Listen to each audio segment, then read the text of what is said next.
របៀបដោះគ្រឿងប្ដូរអេក្រង់ Vivo Y17S បងឡើយយើងដាក់ទឹកភ្លាកៅបាញ់វាពាត់មកជុំមក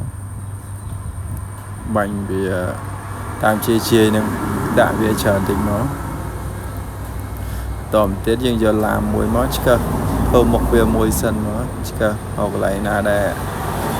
អាចចំហអាចដាក់ឡាមចូលបានយើងឆ្កឹះវាបាញ់ទឹកភ្លេកៅចូលតិចតិចទៅឆ្កឹះវាយកមុខវាមិនតិចមកឲ្យវាមានប្រឡោះចំហរាងធំតិចមកហើយយើងបាញ់ទឹកភ្លេកៅចូលមកដាក់កោះវាមកល្មមសិនមកហើយយើងយកចូលទំនាប់ screen ហ្នឹងយកមកចាក់វាមកហ្នឹងដូចជាស្លឹកបៀដែរស្ដើងប៉ុនស្លឹកបៀដែរយកហ្នឹងមកចាក់មកចាក់ឲ្យបាញ់ទឹកភ្លេកៅកោះវាបាញ់ទឹកភ្លេកៅចូលក្នុងវាមកហើយយើងយកចូល screen ហ្នឹងជាវាមកជួមកជាវាពាត់វាចុះក្រោមមកជាម្ដងតិចមកថ្នមដៃមក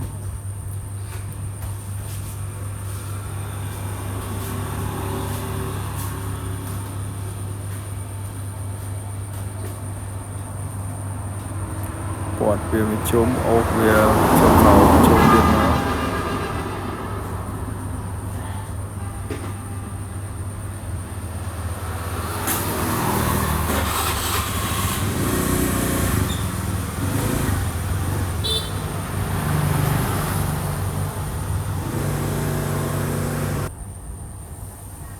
ក៏ក្នុងក្រោយវាចេញបែបហ្នឹងហើយយើងចាប់ផ្ដើមដោះខ្ចៅវាទៅ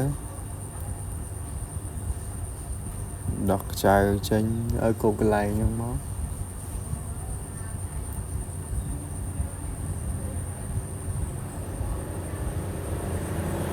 ដោះខ្ចៅហើយយើងចាប់ផ្ដើមសម្អាតវាបន្តិចទៅ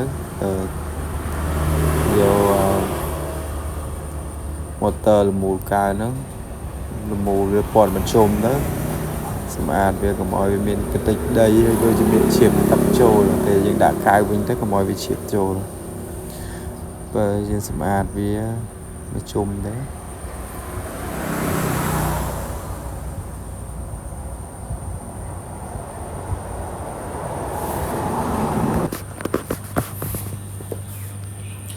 ហើយតទៅទៀតយើងមើលកន្លែងចាក់ស៊ីមយើងកោះយកសបកក្រោយវាចេញមកកោះពាត់វាមកជុំមក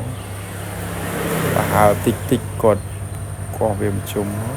ហើយប្រយ័ត្នមើលអា screen scan កញ្ចក់ដៃកុំឲ្យវាដាច់ហើយយើងធំថ្នមមកយើងកោះ screen scan កញ្ចក់ដៃចេញមួយទៀតមកកោះថ្មចេញដើម្បីយើងកោះថ្មចេញមកយើងដើម្បីយកអេក្រង់ចេញដែរយកអេក្រង់អាចាស់ចេញមកវាស្អិតទៅថ្មស៊ីមតាំងហើយបកវាស្អាតមកយើងទាញអេក្រង់អាចាស់ចេញក្រៅមកស្រួលយើងទាញចេញក្រៅមកហើយយើងចាប់ផ្ដើមសម្អាតជើងអេក្រង់ហ្នឹងទៅគេផ្ដើមសម្អាតវាកន្លែងហ្នឹងមកមូលវាយកជាប់កៅយកកៅចាស់តែជាប់មិនចេញអស់មក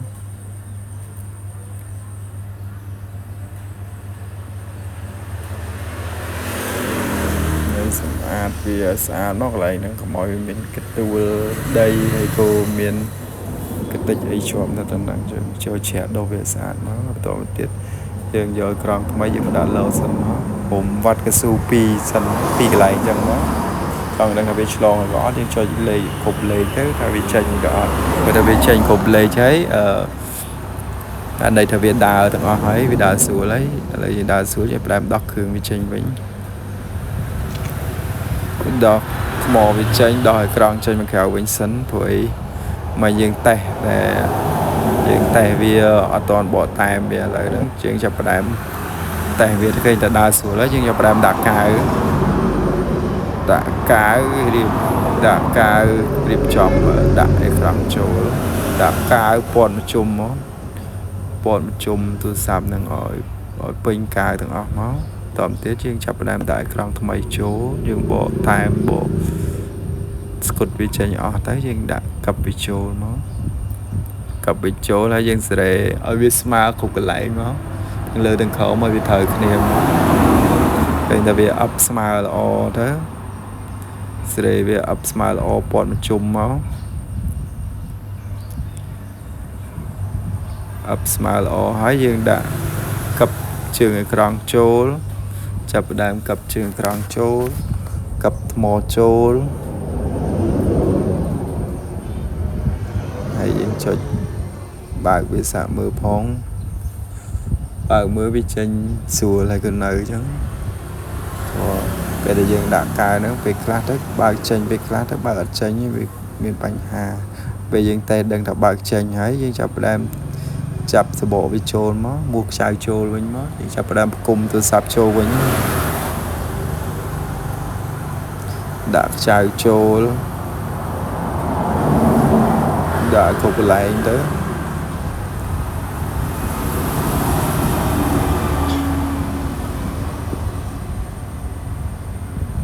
ខាងលើខាងក្រោមមកគ្រប់កន្លែងកុំឲ្យមានចន្លោះកន្លែងណាមួយសោះហើយមើលតើហើយយើងចាប់ផ្ដើមសម្អាតកាយវាសម្អាតកាយក្នុងក្រោយទៅមកកន្លែងណាទទួលយើងបកវាចោលទៅហើយយកជ្រះបោះដីឲ្យស្អាតមកកុំឲ្យវាបាំងកាមេរ៉ាបាំងអីតទៅទៀតយើងដាក់កាយវាចូលដាក់កាយក្នុងក្រោយពណ៌មជុំទៀតមកដងក្រោយហ្នឹងយើងត្រូវដាក់កាយវាទៀតអានោះព្រោះពេលដែលយើងកាប់ខ្នងក្រោយចូលតើយើងដាក់កាយមិនវាជាប់ហើយដើម្បីឲ្យវាជាប់យើងត្រូវរុំកស៊ូអាហ្នឹងចុងក្រោយបានយើងរុំកស៊ូហើយយើងដាក់កាយពណ៌វាប្រជុំហើយយើងដាក់ខ្នងក្រោយចូលមកហើយយើងចាប់ផ្ដើមសកត់វាឲ្យកាយវាអប់ណែនល្អពណ៌ប្រជុំទៀតមកឲ្យខ្នងក្រោយអប់ណែនល្អវិញហើយយើងចាប់ផ្ដើមផ្គុំវាចូលវិញទៅហើយដល់កន្លែងនេះយើងដាក់ free screen ថ្មីមួយទៀតយើងបក fill វាចេញមកយើងដាក់ screen ថ្មីថែមមួយទៀតឲ្យគេឲ្យភ្ញៀវទៅមើលមុនបកវាចេញហ្នឹងមុននឹងដាក់ screen នេះយើងត្រូវសម្អាតលើអេក្រង់ឲ្យស្អាតសិនមានតិចអីយើងត្រូវបេះវាចេញហើយយកជូតវាចេញឲ្យស្អាតមកចាំយើងដាក់ screen ចូលហើយពេលដែលយើងដាក់ screen យើងត្រូវសេរីចែងទាំង4ហ្នឹងឲ្យវាត្រូវគ្នាមើលសមចំកណ្ដាលហើយយើងដាក់វាគ្រប់ទៅយើងអូសតាមកណ្ដាលមួយឆ្នូតមកដើម្បីឲ្យពពុះវារត់ស្រួលកុំឲ្យមានចេញពពុះឥឡូវដាក់វារួចរាល់ហើយអូសវាឆ្នូតហើយស្កត់វាពណ៌មិនជុំឃើញថាវាស្អាតហើយយើងចុចតែអេក្រង់ភាសាទៀតមក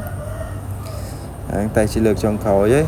ចង់ដឹងថាវាដើរស្រួលក៏អត់ចុចវាគ្រប់លេខមកមើលវាឆ្លងអីក៏អត់អញ្ចឹង